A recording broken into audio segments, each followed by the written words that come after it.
አሁን የሰው ልጅ ወደ ኢየሩሳሌም ይሄዳል፣ በአሕዛብ እጅ አሳልፎ ይሰጡታል እና ዲቴል ነው የሚነግራቸው። ይገርፉታል፣ ይተፉበታል፣ ያላግጡበታል፣ ከዛ ይገሉታል፣ በሶስተኛው ቀን እያለ እያንዳንዷን ድርጊት ይነግራቸዋል እና የክፉ ቀን እንደሆን የመከራ ቀን እንደሆን። እነሱ ግን ምንም አላስተዋሉም፣ አልገባቸውም።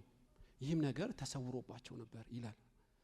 እንዲያውም በተቃራኒ በስተቀኝና በስተግራ እንድንቀመጥ እንለምናለን ይሉታል። በተቃራኒ ያለ ጊዜው የማይገባ ጸሎት፣ እሱ የሚያስበው ሌላ፣ የጊዜው ሐሳብ ሌላ። በመጽሐፍ ራስ ላይ የተጻፈው ኢየሱስ የሚያደርገውን ያውቃል፣ ሐዋርያቱ ግን ምንም አያውቁም እና ጸሎታቸው ሁሉ አስገራሚ ነው። በስተቀኝና በስተግራ እንድንቀመጥ እንለምናለን አሉት። የምትናገሩትን አታውቁም ይላቸዋል እሱ እና እኔ የምጠጣውን ትጠጣላችሁ? እንጠጣለን። ምን እንደሚሉ እንኳን አያውቁም። ጽዋ የሚሉት እንኳን አያውቁትም እና ስለ ክፉ ቀን ስለ መከራ ቀን ዕውቀት አልነበራቸውም። ትተውት እንዲሸሹ ደሞም እንዲክዱትም ምክንያት የሆነው ስለ ክፉ ቀን ብቁ ዕውቀት ስላልነበራቸው። ታውቃላችሁ፣ ቤት ለመስራት ጊዜ ያለው፣ ለማፍረስም ጊዜ ያለው፣ ለሰላም ጊዜ ያለው፣ ለጦርነት ጊዜ ያለው እና ለመውለድ ጊዜ ያለው፣ ዝም ለማለት ለሁሉ ጊዜ ያለው። በአባታችን ጸሎት ላይ ከክፉ አድነን እንደሚል የክፉ ቀንም አለ እና ዛሬ ላካፍላችሁ የፈለኩት በኢትዮጵያ አውድ በግላችን በቤተ ክርስቲያናችን ሁሉ ዙሪያ ከክፉ መዳን እንዴት ይቻላል በሚል ክፉ ነገር ሲገጥመን፣ ያላሰብነው ነገር ሲገጥመን፣ አገራዊ ቀውስ ወይም ቤተሰባዊ ሊሆን ይችላል፣ ዝግጅት እንደሚያስፈልግ አሁን እየገባኝ ነው። ያልተዘጋጁ በክፉ ቀን ጸንተው መቆም አይችሉም። እንዲያውም ብዙ መልካም ነገራቸው ሲጠፋ ያለው የሰሩት ሁሉ ክፉ ቀን ሲመጣ ድል መንሳት የሚችሉበት ቅድመ ዕውቀት ሲጠፋ ነው። ዛሬ ከክፉ መዳን እንዴት ይቻላል በሚል ነው በልብ የሞላው ርዕስ። ሰሞኑን ሁሉ እሱን ስለማሰብ ነው። እግዚአብሔር እንዲያስተምረን እንጸልያለን። ምድር ጌታ ሆይ ክፋቷ እየጨመረ ነው፣ ፈተናውም ከዕለት ወደ ዕለት እየተወሳሰበ ነው። በማንፈልገው ነገር ውስጥ እንገባለን። ሸራውን ትተን እንዲሁ ተነዳን እስኪባል የማዕበሉ ጥንካሬ ወዴት መሄድ እስከማንችል መቆጣጠር ሁሉ ሲያቅተን ጌታ መሪውን ከእጃችን ሲነጥቀን አቤቱ በፍርሃት ስንዋጥ ብዙ ጊዜ አየን። ነገሩ እየጨመረ ይመጣል በዓለም እስከ ምጽአት። ነገር ግን ከክፉ እንድንድን ከሚመጣው ቁጣ እንድናመልጥ ቅድመ ዝግጅት እንደሚያስፈልገን መጽሐፍት ይመሰክራሉ። ዛሬም ነገ የሚሆነውን አናቅም። ነገር ግን በክፉ ቀን ለመዳን ከሚመጣውም ክፉ ነገር ለማምለጥ በቂ ዕውቀት ዝግጅትም እንድትሰጠን እንለምንሃለን። ክብር ለአንተ ይሁን። ስለ ስምህ ብለህ ስማን። አሜን። እንግዲህ ለትምህርታችን ከተጻፈው ከመዝሙረ ዳዊት ምዕራፍ 5 ደግሞ ምዕራፍ 3ን አብሬ ምዕራፍ 7ና ምዕራፍ 5 ነው ቀላቀዬ ላካፍላችሁ የምወደው። ሁለቱም በአንድ ርዕሰ ጉዳይ ስለተጻፈ ነው። አሁን የምንማረው ትምህርት ከክፉ የመዳን ዕውቀት ከሌለን ባንወድም የክፉ ተባባሪ እንሆናለን።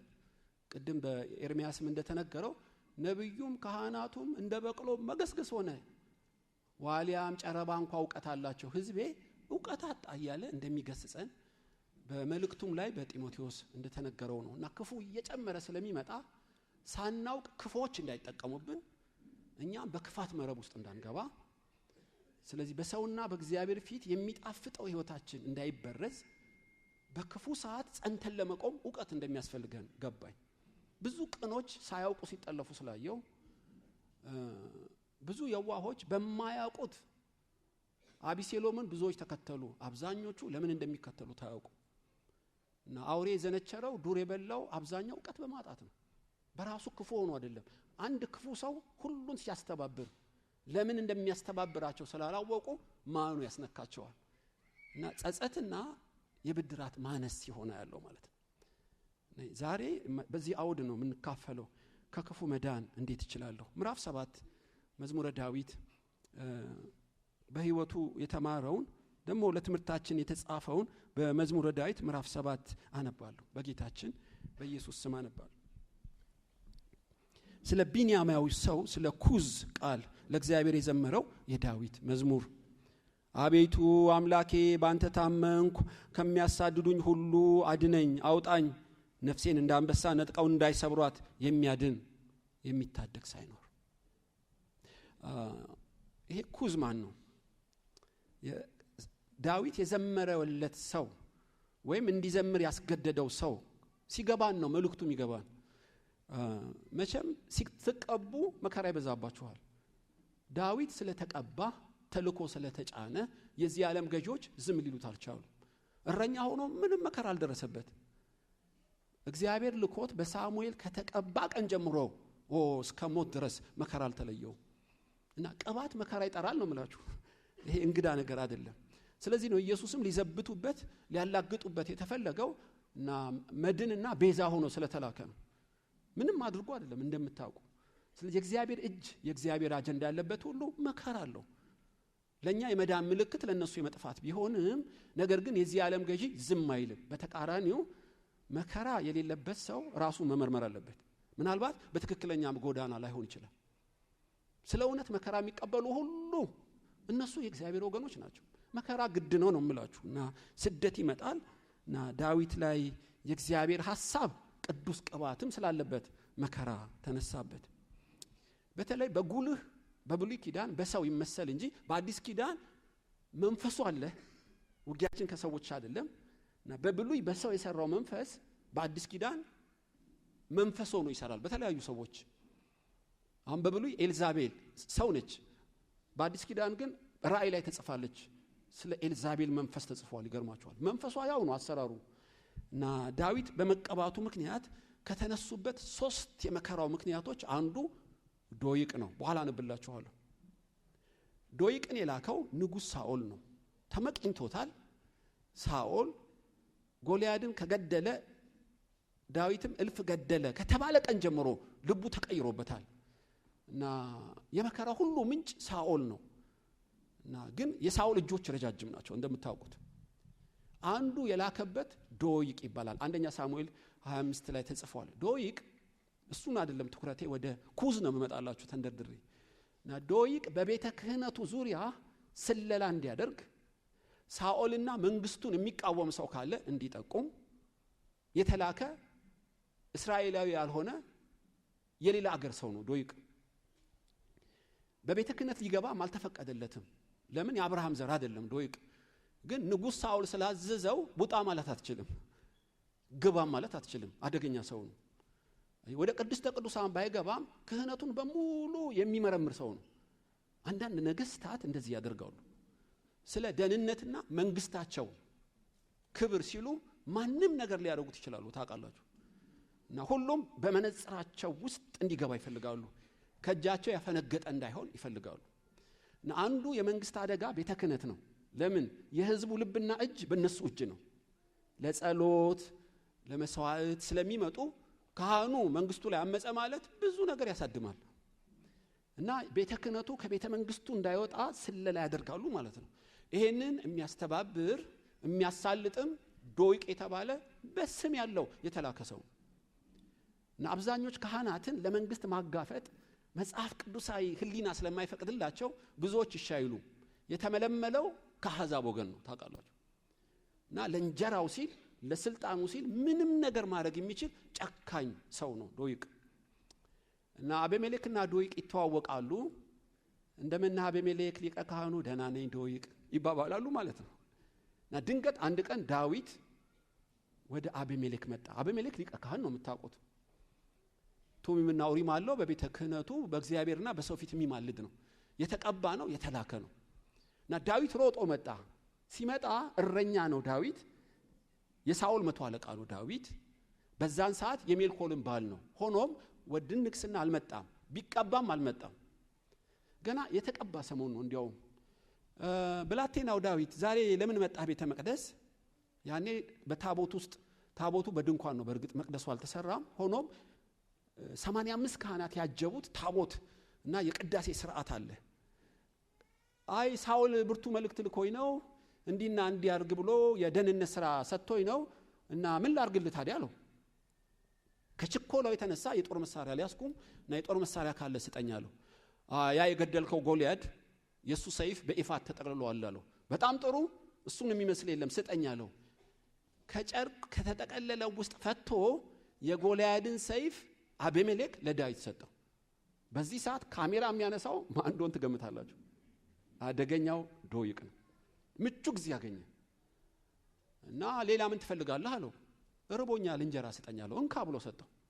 ሌላ ምን ትፈልጋለህ? ጸልይልኝ መንገዴን እንዲያቀና እግዚአብሔር ካንተ ጋር ነው አለው። ዶይቅ እችኑ ካሜራ ጠቅ አድርጎ አሳጥቦ አባስቶ በከለር አሳጥቦት ቀጥታ አላደረም ለሳኦል ሲሰጠው። ሳኦል ዛሬ ምርጥ መረጃ አለኝ አየህ እና መፈንቅለ መንግስት ሊያረግብህ አቤሜሌክና ዳዊት ሲዶልቱ አይቻለሁ። በአይኔ በብረቱ አይቻለሁ። እንዳታሳስተኝ መረጃ አለ። ሰይፍ ሲሰጠው አይቻለሁ። ስንቅ ሲሰጠው አይቻለሁ። ከሱም ጋር ሰዎች ኃያላን ነበሩ።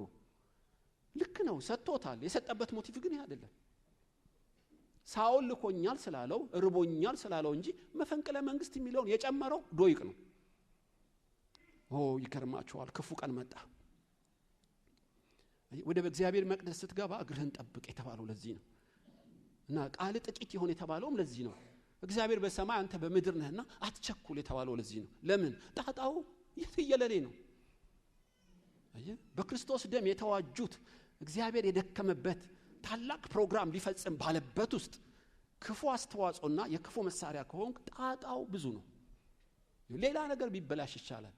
ይሄ መለኮታዊ የእግዚአብሔር ቤት ጥንቃቄ ይጠይቃል። ይገርማችኋል። ዶይቅ ቀብ አረጋት። የዘላለም አምላክ ነው የምትሉት አቤሜሌክን አልጠየቀውም። ጠጋ ብሎም አላጣራም። ከሩቅ ያየ የመሰለው ላይ ደምሮ ቀንሶ ለሳኦል ሰጠ። ሳኦል እብድ በቅሎ ማለት ነው። ይቆጣ አድርጉኝ ለዚህ ቃል። ግራ ቀኙን የማያውቅ ዝም ብሎ የሚጋልብ ሰው ነው። መረጃ አያጣራም። የሰሙትን ከሰማው አቅጣጫ ብቻ ያምናል። የተከሰሰው ሰው እንኳን ቁጭ ብሎ መጠየቅ እድል አይሰጥም። አንዴ ንገሩት ያምናል። ትክክል ነውን? እንደዚህ ነገር ተብያለሁ፣ ይሄ ምንጭ አንተ ነውን አላለውም። አቤሜሌክ ካህን እኮ ነው። አቤሜሌክ ሊጠየቅ እንኳን በካህን አይደለም ሽማግሌን ከሁለት ምስክር በላይ አትክሰሰው ይላል። ጥንቃቄ ይጠይቃል ማለት ነው። በሰማው አትፍረድ ማለት ነው። እና ብዙ ሸክም በተሰጠው በአቤሜሌክ ላይ ሳኦል 100% አመነ። ታምናላችሁ? ንጉስ ሆኖ በአንድ አሕዛብ ወሬ አመነው። ከካህኑ ይልቅ ዶይቅን አመነው። 85ቱንም ካህናት ነው አላቸው። ያስፈራል እርምጃው።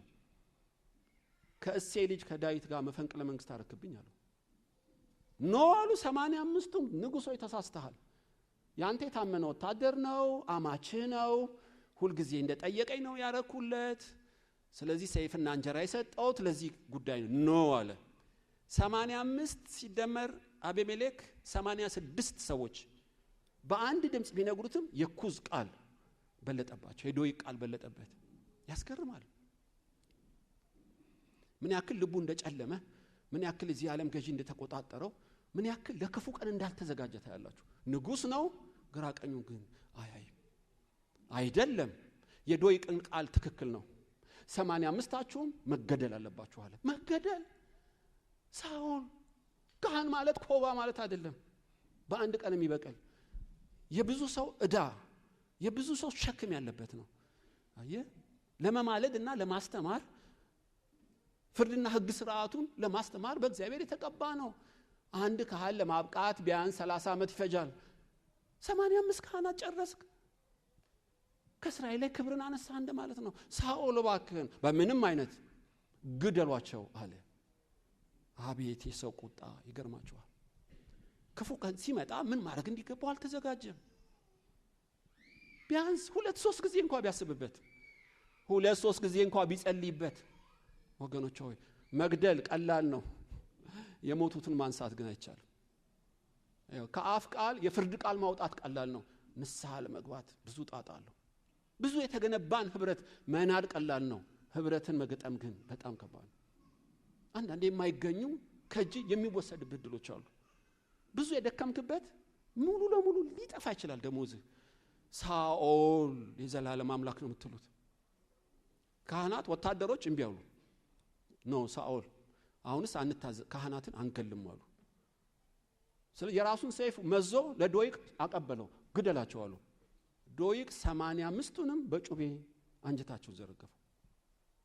አልበቃ ብሎት የካህናቱን ምድር ደመሰሰው።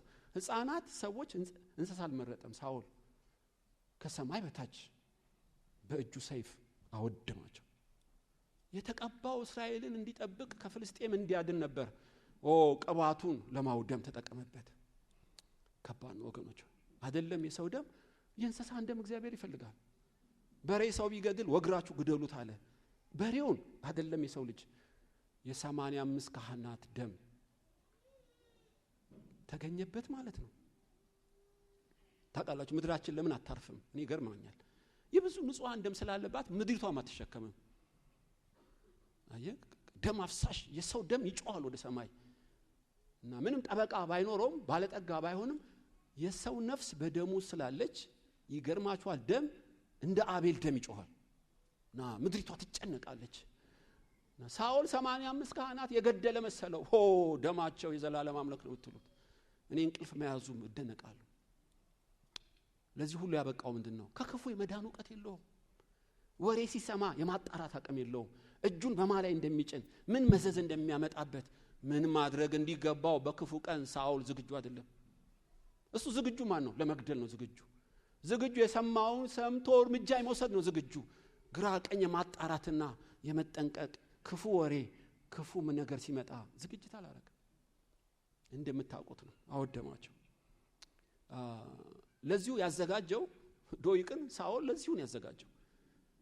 ግን የዶይቅ ትክክለኛ ሰው አይደለም። አጣርቶ ግራ ቀኝ ይዞ ለንጉሱ ውሳኔ እንደሚያመጣ አይደለም፣ ለራሱ እንዲመች አድርጎ ነው የሰጠው።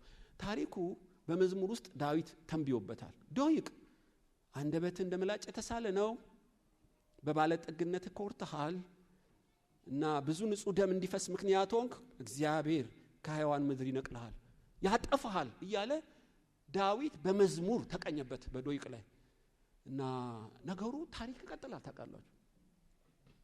ስለዚህ ዶይቅም ሳኦልም አላመለጡም እና ሁለተኛ አሁን ወደ ምዕራፍ 7 ልወስዳችሁ ነው ከሰዓቱ አንፃር። ሁለተኛ ሳሚን የተዘጋጀው ይሄ ሳሚ የሚባል መንፈስ በቅዱስ ቃሉ ላይ አለ።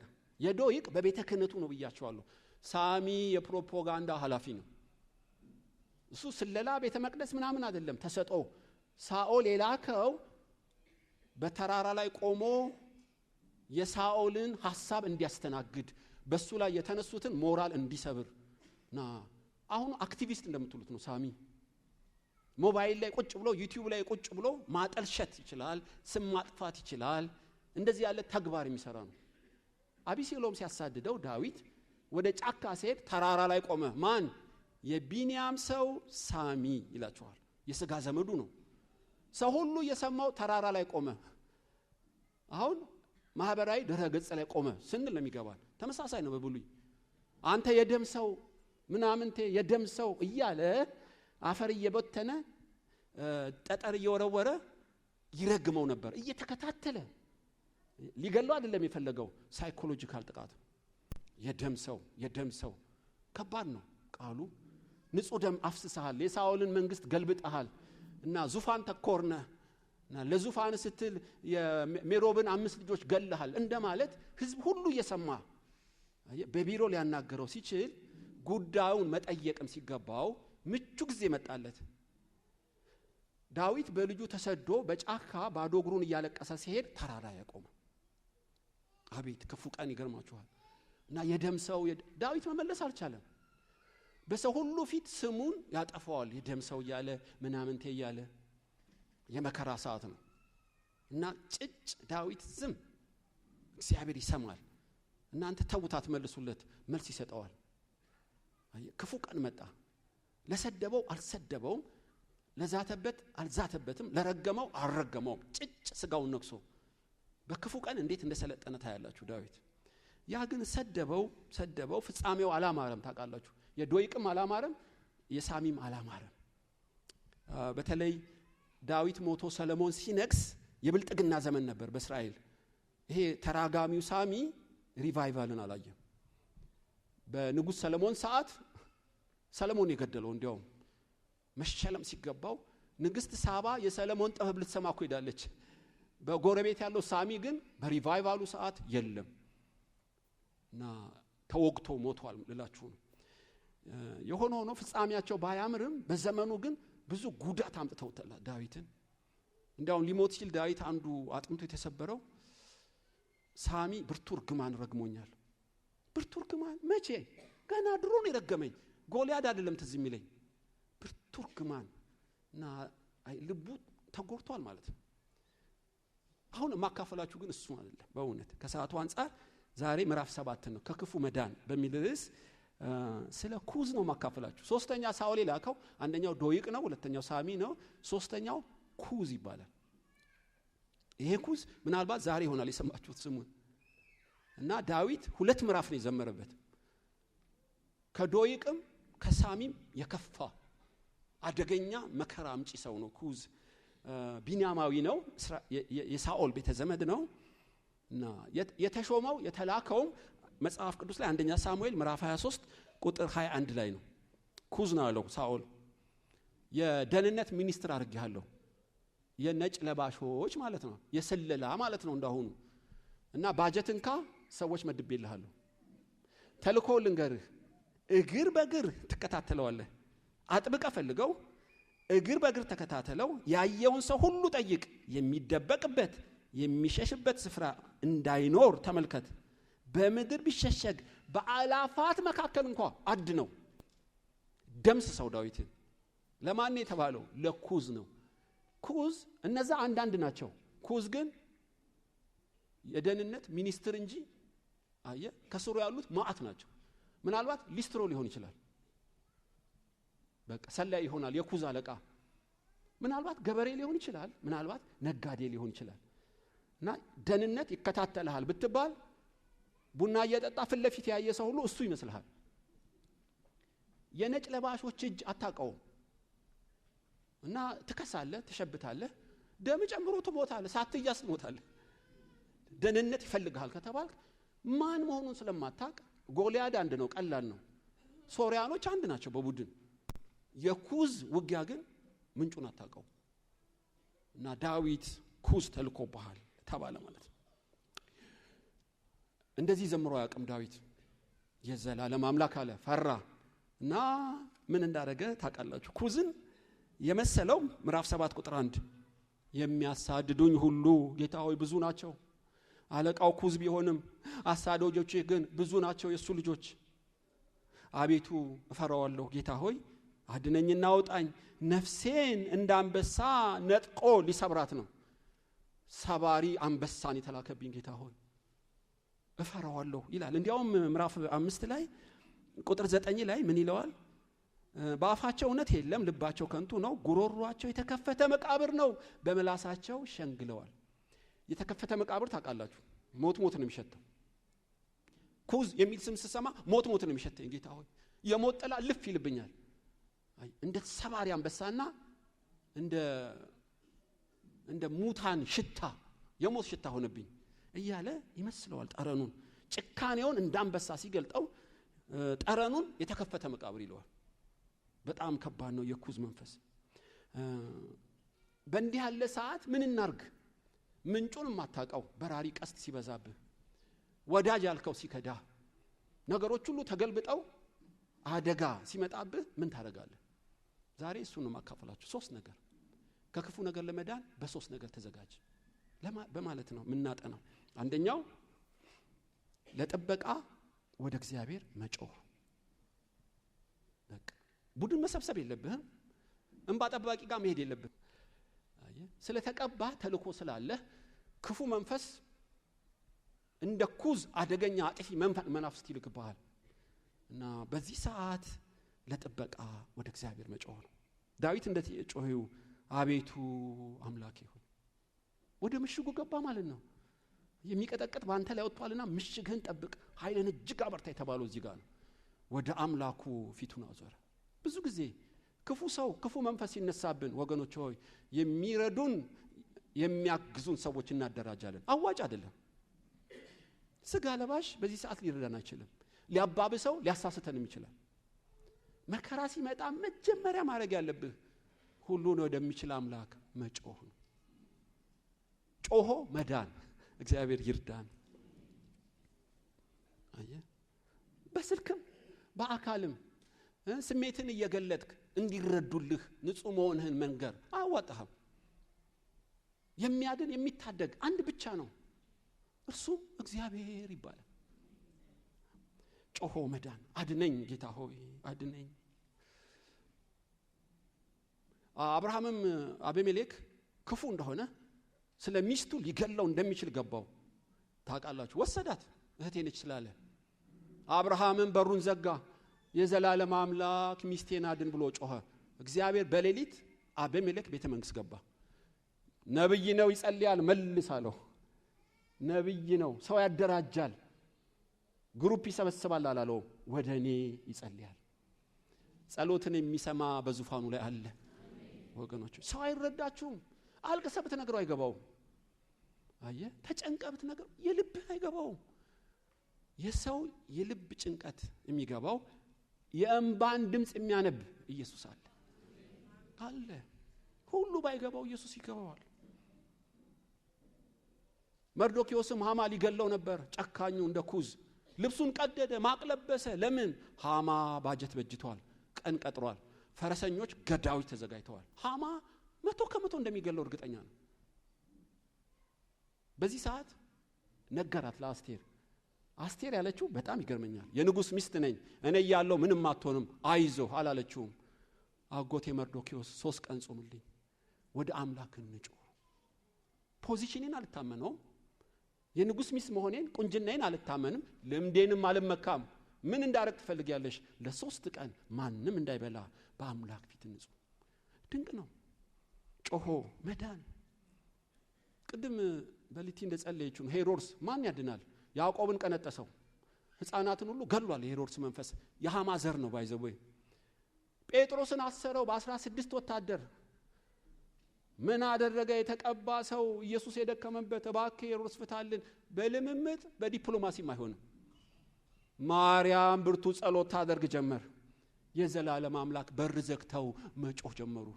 የሚሰማ የሚመልስ አምላክ። አየህ ማን ሄሮድስ አይሰማም። ብትነግረው አይሰማም፣ ብትጠይቀው አይመልስም።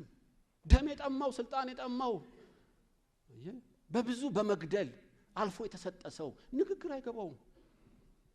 ከሱ መታደግ ማምለጥም የሚቻለው በጸሎት ብቻ ነው። ብዙ የዋህ ቅዱሳንን ገሏል ሄሮድስ። ማርያም ግን ገባት። በመከራ ሰዓት ጮሆ መዳን እንዲገባ ገባት። በሯን ዘጋች። ሮዴ የተባለች ጠባቂ አቆመች። ኃያላን የጸሎት ቡድንን አደራጀች። አቤቱታዋን እንደ ሕዝቅያስ ወደ ሰማይ ዘረጋች። ጸሎታችሁን ይስማላችሁ። በእውነት ዳንኤል ክፉ ሰዎች ቀኑበት፣ ሰበብ ምክንያት አልተገኘም። ወደ አምላክ ወደ ሰው ይጸልይ አንበሳ ውስጥ ይጨመራል ተባለ።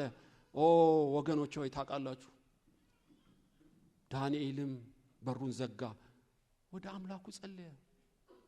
ናቡከደነጾር ያየሁትን ህልም ትርጉሙ ንገሩኝ አለዛ ገላለሁ። ንጉሥ ሆይ ዓለም ከተፈጠረ ይህን ጥያቄ ጠየቀ የለም። ከአማልክት ጋር መኖሪያው ካልሆነ በቀር ህልምህን መንገር የሚችል ማንም የለም። ህልሙን ንገረን እንተረጉማለን። በምንም አይነት ጠፍቶብኛል። ህልሜንም አምጦ ትርጉሙንም። ይሄ እኮ ፍርደ ገምድልነት ነው በእውነት። መግደል ጀመረ። እንዲያው ዳንኤል ያለውን ትዝ ይላችኋል። ንጉሥ ሆይ አትቸኩል፣ ትንሽ ጊዜ ስጠኝ። ለምንድን ነው የምሰጥህ? ወደ አምላኬ እጸልያለሁ። ሚሳቅ ይሳቅ አብደናጎም ነገር ሌሊቱን ሙሉ ጮሁ። ህልሙም ትርጉሙም ቁጭ አለች። ጸሎትን የሚሰማ ሚስጥርን የሚገልጥ ከገዳይ የሚያድን እግዚአብሔር ስሙ ይባረክ አለ በሰማይ። ኤልዛቤልም ዛተች። ኤልያስ እንደገደልካቸው እንደ 400 ነቢያት ነገ እንዳንዱ አረጋለሁ አለችው። ኤልያስም ፈራ፣ ሸሽቶ ዛፍ ስር ተኛ። ብላቴናውንም ተወው ይላል። በመተኛት በመሸሽም አይሆንም፣ በመጮህ ነበር ኤልያስ። የዘላለም አምላክ ቢል የአብርሃም የይስሐቅ የያዕቆብ አምላክ ብሎ እሳት እኮ አውርዶለታል። የበዓል ነቢያቱን እምሽክ አድርጎለታል። አሁን እሷ ሲሰማ ፈራ። አየ እግዚአብሔር ምን ታረጋለህ እዚህ ዋሻ ውስጥ አለው። በጸሎት ሳይሆን በፍርሃት መንፈስ ስላለ ነው። ይኸውልህ ከኤልዛቤል ዛቻ የሚበልጥ ተረጋግቶ የተቀመጠ አምላክ አለ። ኤልያስ ወገብን ታጠቅ፣ ብላ፣ ጠጣ፣ ገና የምትቀባዋለህ አለው። ኦ ሃሌሉያ! ወገኖች ሆይ አንዳንዴ ከጸሎት ይልቅ ፍርሃት ይሆንብናል። ሳምሶን ብዙ ደካማ ነገር ቢኖረው ጸጉሩ ተላይቶ አይኑ ጠፍቶ እግዚአብሔር ሆይ አንድ ጊዜ ያስበኛለሁ፣ አንድ ጊዜ ለምንሃለሁ ሰበሰበለት። እነዛ ምናምን የተባሉት አንድ ጊዜ ያለው በቃ ጸጉሩ ማቆጥቆጥ ጀምሯል። እግዚአብሔርም ሰማው። ሃሌሉያ! ይሰማል። በፈለገ ደረጃ ላይ ሁን፣ ተላጭም አይንም ይጥፋ፣ ሊገሉ ሊሳለቁብህ የሚጀምሩ ወደ ሰማይ አምላክ መጮህ ስትጀምር ታሪክ ይቀየራል አለ እግዚአብሔር። ከባላ ጋራ ይፍረድልኝ እያለች ጮኸች። ሰውን ባልፈራ እግዚአብሔርን ባላፍር እንዳትጨቀጭቀኝ እፈርድላታለሁ አለ። ለእናንተ ለምርጦቼማ ቀንና ሌሊት ወደ እኔ ለምትጮሁ እኔ እሰማለሁ። ይሰማል እግዚአብሔር። ወገኖች ሆይ ከክፉ ለመዳን ምን እናርግ? ወደ አምላክ መጮህ፣ ለጥበቃ ወደ እግዚአብሔር መጮህ አዋጪ ነው። ግን መጮህ ብቻ በቂ አይደለም።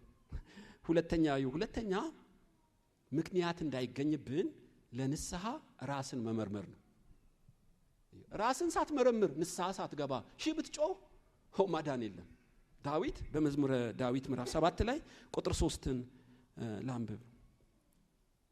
ምዕራፍ 5 ቁጥር 3 በማለዳ ድምፄን ትሰማለህ፣ በማለዳ በፊት እቆማለሁ ጠብቀሃለሁ። አንተ በደልን የማትወድ አምላክ ነህ፣ ክፉ ካንተ ጋር አያድርም። በከንቱ የሚመኩ በዓይኖች ፊት አይኖሩም። ክፉ አድራጊዎችን ሁሉ ጠላ፣ ሐሰት የሚናገሩትን ታጠፋቸዋለህ። ደም አፍሳሹን ሸንጋውን ሰው እግዚአብሔር ይጸየፈዋል። እንዴ እግዚአብሔርን ነው እንደሚያስተምረው ዳዊት። አንተ እኮ ደም አፍሳሽና ሸንጋይን አትወድም፣ ክፉ ሰው ካንተ ጋር አያድርም እያለ ለእግዚአብሔር እኮ አይደለም የሚነግረው። የእግዚአብሔርን ቅድስና ለራሱ ያውጃል። አውቃለሁ እግዚአብሔር ባህሪህን። ይኸውልህ ደም አፍሳሹን አትወድም፣ ክፉ አድራጊን ጠላ፣ በከንቱ የሚመኩ አይኖሩም፣ ሸንጋይን ሰው ትጸየፈዋለህ። ለምን? እኔም እንደነሱ እንዳልሆን ያንተን ቅድስና በራሴ ላይ ያውጃለሁ።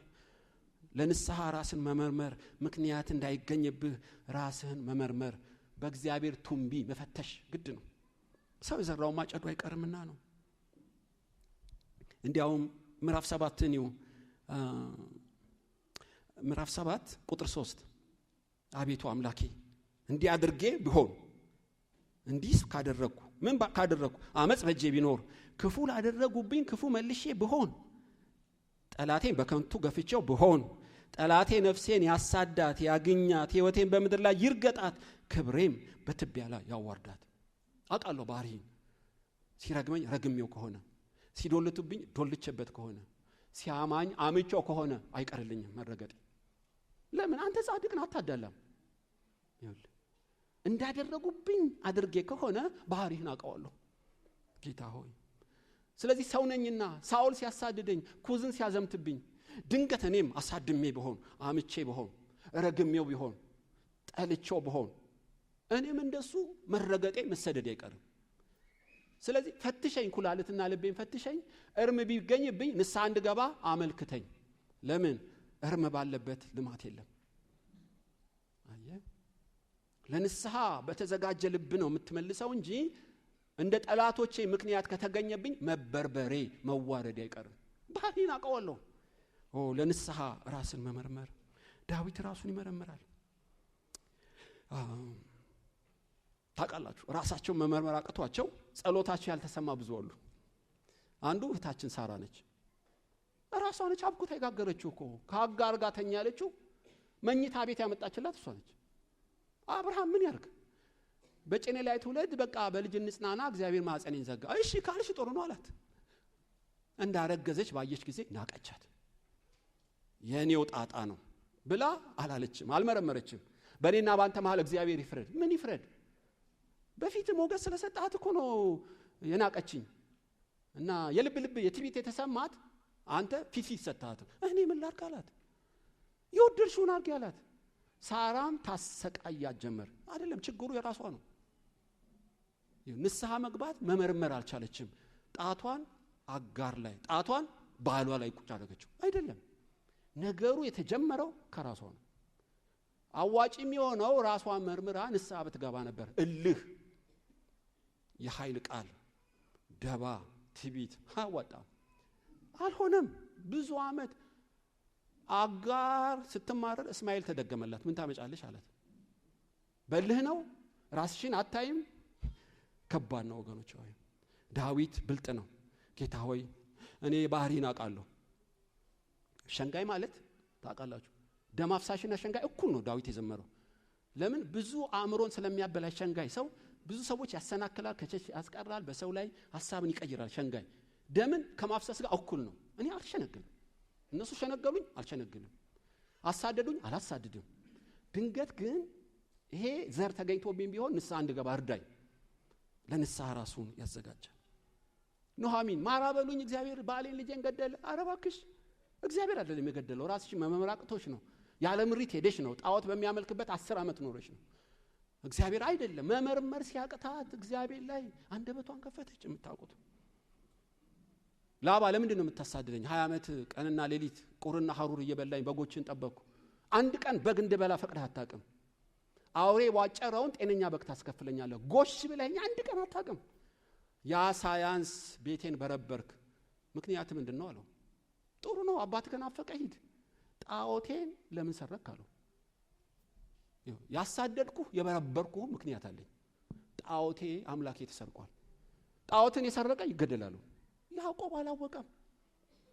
ሚስቱ ራሔል ጣዖት ሰርቃ ገመል ውስጥ ወሽቀዋለች፣ ኮርቻ ውስጥ። እግዚአብሔር ባይሸፍነው ኖሮ ያዕቆብ እንዲሰደድ በቂ ምክንያት አለው። ለምን? እንደ ማግኔት የሳበው የላባ ጣዖት ነው። በቃ ምክንያት ተገኘበት ማለት ነው። እና እሷ ጣዖት ለምን እንደምታመልከው ልጅ ስለሌላት ልጅ የሚያስወልድ ጣዖት ትለማመነዋለች። እንዴ ይሄን ጣዖት በጓዳ በያዕቆብ ቤት እርም አለ እንዴ? ጉልበቱን እንዲበላው እንዲያሳድደው ንስሐ ያልገባበት ምክንያት አለ እንጂ በደንብ አለ።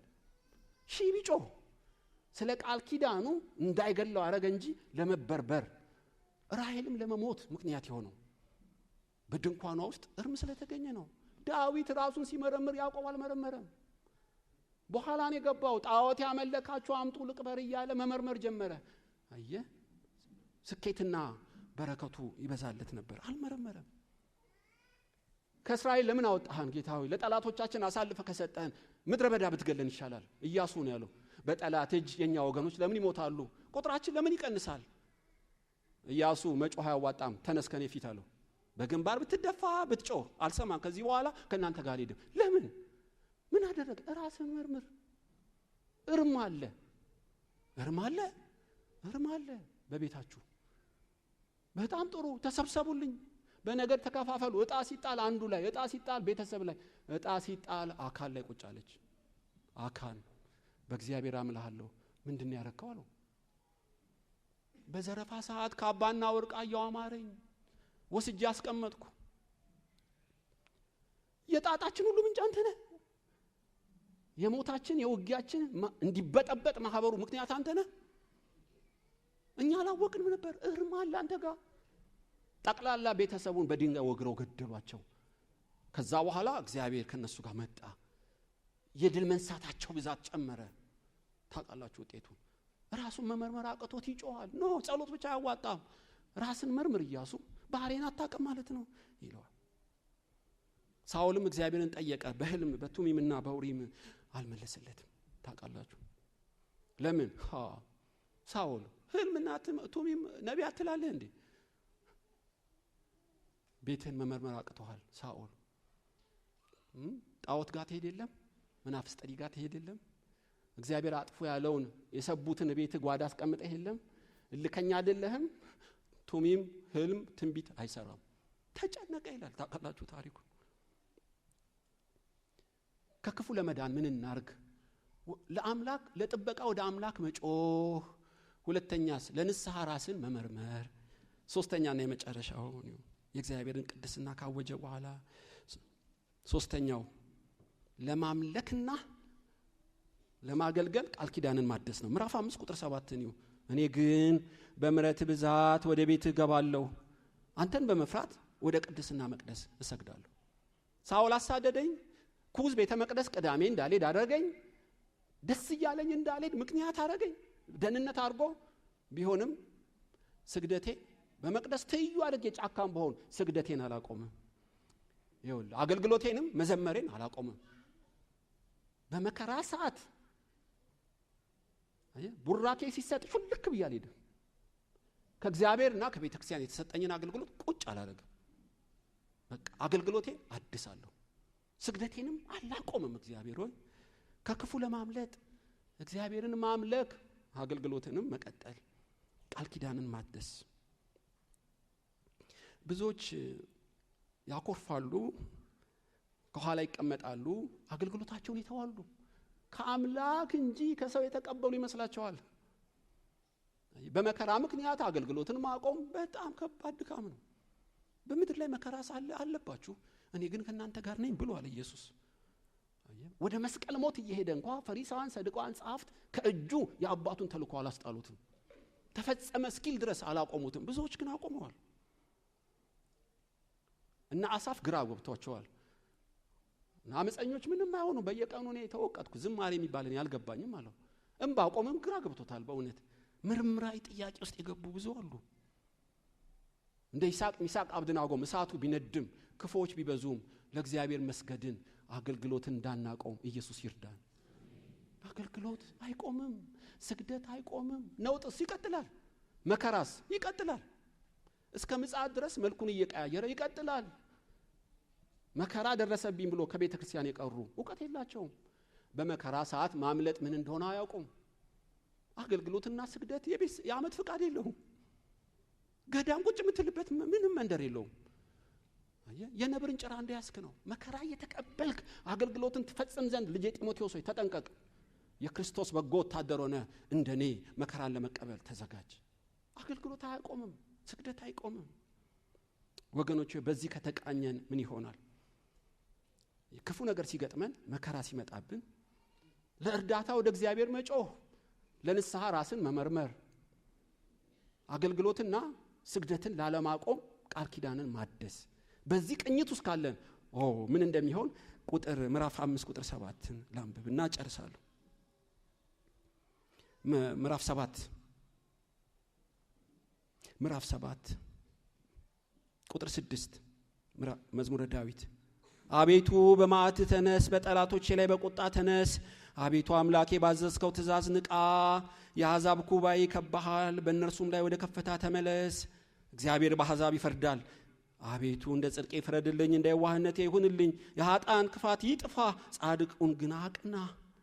የዳዊት ጸሎት ተቀየረ ቶኑ። በዚህ ማንነት ካለን የሚያሳድደን ዋና አለቃውን እግዚአብሔር ይይዘዋል። ዳዊት የተናገረውን ይሁ እግዚአብሔር አሕዛብን ይጠራል፣ ለዳኝነት በተራራ ይቀመጣል። ምን ማለት ነው? በስውር ነው ያሳደደህ፣ በግልጥ ፍትህ ይበይናል። ሳኦል በግልጥ ኩዝ በግልጥ ዳኝነት ሊሰየምብህ ነው እግዚአብሔር። በስውር አይደለም፣ በተራራ ላይ አሕዛብን ሰብስቦ ለዳኝነት የሚቀመጥ አምላክ እግዚአብሔር ፈራጅ ነው። አድነኝ ከሚለው አውጣኝ ከሚለው ተቀይሮ እግዚአብሔር ያድናል። ቀየረው ቶኑን። ታሪኩን ስትከታተሉ በእውነት ትንቢቱ ተፈጽሟል። ሳኦልና ኩዝ ጎን ለጎን በጊልቦዓ ተራራ ላይ ቆሙ። ፍልስጤምና አይሁዶች ሁሉ ተራራውን ከበቡት። ቀስተኞች ሳኦልን አገኙት ይላል። የእግዚአብሔር ዳኝነት ሰው ሁሉ እያየ ኩዝ ቀስተኞች እየከበበኝ ነው፣ ማምለጫ የለኝም፣ የበቀል የክፉ ቀን መጥቶብኛል፣ እናስ እንዳይሳለቁብኝ እንዳያሰቃዩኝ ግደለኝ አለው። እግዚአብሔር የቀባውን አልገልም አሉ። ሳኦልም ራሱን በራሱ በጩቤ ገደለ፣ ኩዝም ገደለ። ሰው ሁሉ እያየው በአደባባይ በዳኝነት እግዚአብሔር ተቀመጠ። አሁን ከሰው ሞት ጋር አይደለም የምናገናኘው። መከራ ያመጣብን ክፉ መንፈስ ይወጋል። ከደምና ከስጋ ጋር አይደለም የአዲስ ኪዳኑ ጦርነት። ነገር ግን ፍትህ የሚበይን አምላክ፣ የሚያለቅሱ ራሳቸውን የሚመረምሩ የሚሰግዱና የሚያገለግሉትን የሚያድን አምላክ በዙፋኑ ላይ አለ። ዳዊት ኃይል የሆነው የእግዚአብሔር ዳኝነት ነው። ትክክለኛ ፍትህ የሚበይን አምላክ እንደሆነ ገብቶታል። አለቃውን ያዘው፣ በችሎት ተቀመጠ። በጊልቦዓ ተራራ ፍትህ በየነ። ኤፍሬም ደን ያዘው፣ አቢሴሎምን። በቅሎና ዛፍ ያዙት። ተፈጥሮ ራሱ ሰው ሁሉ ያየ ወገኖች ሆይ ሃማ ባዘጋጀው ትልቅ መስቀል ላይ ተንጠለጠለ። አየ ዘመዶቹ አውቀውታል። አየ እግዚአብሔር በቀባው ላይ እጁን ለተወሰነ ጊዜ ዘርግቷል፣ ስልጣን ሀብትም አለኝ ብሎ። ነገር ግን የባለስልጣናት ሁሉ ጌታ በዙፋኑ ላይ ሃማ ያየ ተንጠለጠለ። ታውቃላችሁ መርዶኪዮስና አስቴር እስራኤሎች በየዓመቱ እስከ ዛሬ ያከብሩታል ይሄን በዓል። ፍትህ የሚበይን አምላክ፣ አጋዥ የማይፈልግ፣ በሰው ልብ ውስጥ ያለውን ማንም የማይነግረው፣ እያንዳንዱ የሰውን ልብ የሚያውቅ እውነተኛ ፍትህ የተነቀነቀ መስፈሪያ የሚሰር በሰማይ ላይ አለ። ስለዚህ ፍርድ ውስጥ መግባት አላስፈለገውም ዳዊት። ቃሉን ቀየረው። እንዲያውም ምዕራፍ 7 ቁጥር 9ን ላንብብ። ምን ይላል? የኃጥአን ክፋት ይጥፋ፣ ጻድቁን ግን አቅና፣ እግዚአብሔር ልብን ኩላሊትን ይመረምራል። ቁጥር 10 አሁን ክላይማክሱ ላይ ደረሰ። እግዚአብሔር የጽድቅ ጋሻዬ ነው፣ ልበ ቅኖችን ያድናቸዋል። እግዚአብሔር እውነተኛ ዳኛ ነው፣ ኃይለኛ ታጋሽ ነው፣ ሁልጊዜ አይቆጣም። ባትመለሱ ግን ሰይፉን ይስላል። ቀስቱን ገተር አዘጋጀ፣ የሞት መሳሪያ አዘጋጀበት፣ ፍላጾቹ የሚቃጠሉ አደረገ። እነሆ በአመፅ ተጨነቀ፣ ጉዳት ጸነሰ፣ ኃጢአትን ወለደ። ጉድጓድ ማሰ፣ ቆፈረም፣ ባደረገው ጉድጓድ እርሱ ይወድቃል። ጉዳቱ በራሱ ይመለሳል፣ አመፃውን በአናቱ ላይ ትወርዳለች። እግዚአብሔር እንደ ጽድቁ መጠን አመሰግናለሁ፣ ለልዑል ለእግዚአብሔር ስም እዘምራለሁ። ማጥቃት ሆነ። ዳዊት ከመከላከል ወደ ማጥቃት ሄደ። ቀስት በእጁ ሰጠው። ታውቃላችሁ የሚቃጠል አደረገለት ይላል እንዲያውም። እና የዳዊት ዙፋን ቅባትም አገልግሎትም ቀጠለ። የተነሱበት ሳኦልና ኩዝ እንዳልነበሩ ሆኑ። ትዝታቸው ከምድረ ገጽ ጠፋ። በምድርም ለትውልድ በትንሣኤ ሰዓትም ለብድራት አልተገኙም። ዛሬ የተካፈልነው ምንድን ነው? ክፉ በምድር ላይ አለ፣ ነበረ፣ አለ፣ ይመጣል። የባሰ ክፉ ይመጣል። በዚህ ክፉ ውስጥ ሁሉ እንደ ዳዊት አገልግሎትና ስግደታችን እንዲቀጥል፣ ቅባትና የእግዚአብሔር ሐሳብ በእኛ እንዲጨምር ምን እናርግ? ክፉ ሲነሳብህ ወደ እግዚአብሔር ጮህ። አየ ጸሎት ወገኖች ሆይ ኋላ ቀርነት አይደለም። መከራ ሲነሳ ስብሰባ ነው ቶሎ የሚታየን። መከራ ሲነሳ ወዳጅ ነው የምንፈልገው። እንደዚህ አይደለም አባቶች ያስተማሩን። 3 ቀን ይጾማሉ፣ ይጸልያሉ፣ እግዚአብሔርም ይለመናቸዋል። በእውነት ምእመናን ትጸልያላችሁ? ለቤተ ክርስቲያን፣ ለካህናት፣ ለሽማግሌዎች፣ ለሀገራችን ትጸልያላችሁ? የሚያወሩ ብዙ አክቲቪስቶች አሉ እኮ፣ ወሬ አላነሰም። ሐሳብ የሚያዋጡ እዛው የተመደቡ አሉ፣ ትክክል ሊሆኑ ይችላሉ። ለኛ የሚያምርብህ ግን ወደ አምላክ መጸለይ ነው። ጸሎት በጣም ወሳኝ ነገር ነው በእውነት። በጓዳ የሚያይ በአደባባይ ይከፍለናል።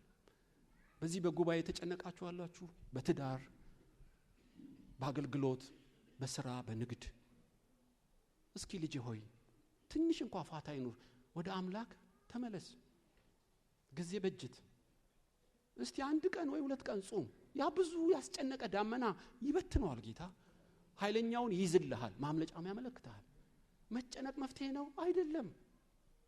በውስጥ ያለኝ ብሶቴ ይወጣልኝ ዘንድ ለሰው መንገር መፍትሄ ነው። ለጊዜው ይመስላል፣ አዋጭ ግን አይደለም። የሚሰማኝ የሚረዳኝ ሳገኝ እፎ ይላለሁ፣ አዋጭ ግን አይደለም። ያ የነገርኩትም እንደኔው ሰው ነው። አየ ኤልሻዳይ አምላክ አለ፣ የሚሰማ ግራ ገባኝ መላው ጠፋኝ የማይል ለሚጮሁ የሚመልስ ኢየሱስ አለ። ጸሎት አንሷልን ይመስለኛል። አየ ድል መንሳት ያልቻልነው የምእመናን ጸሎት ሲያንስ ኬዝ ስተዲ ይበዛብናል። ለቤተ ክርስቲያናችን እንድትጸልዩ በትህትና ለምናችኋለሁ። በእውነት እኛ እንደናንተው ሰዎች ነን። ካልጸለያችሁልን እንስታለን፣ እናስታለን። ምን ማድረግ እችላለሁ ሰው ስለሆንኩ? የምእመናን ጸሎት ካላገዘን፣ የእናንተ ረድኤት ጣልቃ ካልገባልን ስራው እንደምታውቁት ቀላል አይደለም። እየጨመርን እንድንሄድ የክፉ ሰውና የክፉ መንፈስ እቅድ ሁሉ እንዲሰባበር ብቸኛ መፍትሄ የሚጸልይ ጉባኤ ሲኖር፣ የሚያወራ አይደለም፣ የሚያሳድም አይደለም፣ የሚያኮርፍ አይደለም፣ የሚጸልይ ጉባኤ ይሁን በእውነት። ሁለተኛ ዛሬ ምን ተማር? ከክፉ መዳን ትፈልጊያለሽ? ከክፉ መዳን ትፈልጋለህ? ራስን መርምር። መመርመሪያው ቱምቢ ምንድነው? የእግዚአብሔር ቅድስና ነው። አመጽን አይወድም፣ ሽንገላን አይወድም፣ ሐሜትን አይወድም። አየ የእግዚአብሔርን ቅድስና በራስ አውጅ። እንዳረጉብኝ ላርግ እንዳትል። ያሳደዱህን ጸልይላቸው፣ ላሙህስ ማልድላቸው፣ የጠሉህንስ ውደዳቸዋ። ይጠላኛል ለምትለው ተንበርክከ ስሙን እየጠራ ለመጸለይ አቅም አለህ? አይመስለኝም። ብዙዎቻችን መፍረዴ አይደለም፣ በእውነት አቅም የለንም። በጣም ደካሞች ስለሆነን እንደነ እስጢፋኖስ ለሚወግሩን ስልክ ለዘጉብን መጸለያችን እጠራጠራለሁ። በድንጋይ ለሚወግሩን አይደለም። እንደ ኢየሱስ በመስማር ለሚሰቅሉን የዘላለም አምላክ መስማር በጣም ከባድ ነው። ብር ወስዶ ካልመለሰ አለቀለት ይሆናል። ከአምላክ ከማን ተማር ነው? ለሚጠሉን መውደድ፣ ለሚጠሉን መማለድ አቅም እያነሰን ነው። ስለዚህም ዳዊት ይላል መርምረኝ፣ ቂመኛ እንዳልሆን፣ አኩራፊ እንዳልሆን፣ ጌታ ሆይ እንዳረጉብኝ ማረግ እንዳልሆን መርምረኝ፣ ልቤን ኩላሊቴን መርምር እባክህ፣ ንስሐ እንድገባ። ለምን ያሳደዱኝን አሳድጄ ከሆነ አይቀርልኝም መሰደዴ። መረገጥና መዋረዴ በአደባባይ መዋረዴ አይቀርም። ለምን መርምረኝ፣ ንስሐ እንድገባ ጠቁመኝ ጌታ ሆይ። እንደዚህ ያለ ግር ልባለን። ሁሌ ትክክል ነኝ፣ ሁሌ እውነተኛ ነኝ፣ ሁሌ ልምድ አለኝ ላይሆን ይችላል። ሰው ነኝና ልስት እችላለሁ። በገርነት ወደ እግዚአብሔር መቅረብ፣ ከልህኝነት ማምለጥ ይሁንልን። ሰው በኃጢአቱ አይጠፋም፣ ንስሐ ስላልገባ ነው። ታውቃላችሁ የዳዊት ልብ ብዙ አጥፍቷል እኮ፣ ነገር ግን ንስሐ ልብ አለው፣ የሚመለስ ልብ አለው። ከክፉ ለመዳን እንፈልጋለን። ራስን በመመርመር ንስሐ መግባት። ንስሐ በጣም የከበረ ሀብት ነው። ሶስተኛስ አምልኮትና ስግደትን ታቆማለህ። ከክፉ ማምለጫው አንዱ አገልግሎት ነው፣ ስግደት ነው። በመከራ ሰዓት እግዚአብሔርን ታገለግላለህ ወይ ሲመች ነው የምታገለግለው? ሲመች ሁሉ ያገለግላል። ነውጥ ሲነሳ፣ ጦርነት ሲነሳ፣ መከራ ሲነሳ ጸሎት፣ አምልኮ፣ አገልግሎት ታቆማለህ ወይ? ዳዊት አለ ወደ መቅደስ እገባለሁ ጌታ ሆይ፣ ካንተ የተቀበልኩትን አገልግሎት አላቆመውም። አንዱ ከክፉ ለመዳን ጌታ የሰጠን ስግደትና አገልግሎት ነው። በዚህም ሲቃኝ ዳዊት፣ በዚህ የተቀመመው ዳዊት እግዚአብሔር ሲዋጋለት፣ ቅባቱን እያጎላለት ተልእኮውን እንዲፈጽም በሮችን ከፈተለት። ለኛ ለሀገራችን ሁሉ እግዚአብሔር ከክፉ ያድነን። እንጸልያለን።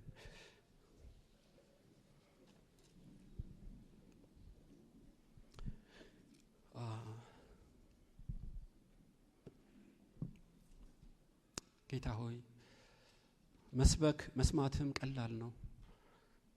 ለመኖር ጸጋ ግን ያስፈልገናል። መከራ እየተወሳሰበ ያልጠበቅነው እየተከታተለ የመጣብን እኛ ጸሎት እንድናበዛ፣ መከራው ሲበዛ ጸሎት እንድናበዛ አስተምረናል። ጌታ ሆይ እንድታድነን እንድትታደገን ደግሞ ምክንያት እንዳይገኝብን የንስሐ ልብ እንዲኖረን መክረህናል። በፈለገ መከራ ውስጥ አገልግሎትና ስግደትን እንዳናቆም አሳሰብከን። አምላካችን ሆይ እንደሰማን እንድንኖር በጸጋ እርዳን። አቤቱ ማህበራችንን ከክፉ ጠብቅ፣ አገራችንን ከክፉ ጠብቅ። እግዚአብሔር በአንተ ፊት በሙሉ ደሞዝ እንድንቆም፣ ስራችን እንዳይጠፋብን፣ ካንተ የተቀበልነውን አገልግሎት ተፈጸመ ለማለት አብቃን። ቅዱስ አምላክ ሆይ ነው በራሳችን ሞራል በራሳችን ጀብዱ ኃይል መኖር አንችልም። ዘመኑ ክፉ ነው። እግዚአብሔር አምላክ ሆይ ሰዎችም ደካሞች ነን። አንተ ካረዳህን በቀር መጠለፋችን አይቀርም። በኢየሱስ ስም እርዳን። ጉልበታችን ጸሎት እንዲሰለጥን፣ አይምሮአችን ጌታዊ በንስሐ ዕውቀት እንዲሞላ፣ አቤቱ ለአገልግሎትም እስከ ሞት የታመንን እንድንሆን በጸጋ እርዳን። በዚህ ጉባኤ ምናልባት ክፉ የበዛበት የማያውቀው ስውር አደገኛ ጠላት የወረረው ቢኖር በኢየሱስ ስም ዳዊትን ያዳነው እጅህ ያድን። ለተጨነቁ እንቅልፍ ላጡ ጌታ ሆይ ከሰው ጋር ከትዳር ጋር ከንግድ ካለቃቸው ሁሉ ለጨነቃቸው ሁሉ ዛሬ መዳን ይሁን፣ ከክፉ ማምለጥ ይሁን። ቀሪ ፕሮግራማችን ባርክልን።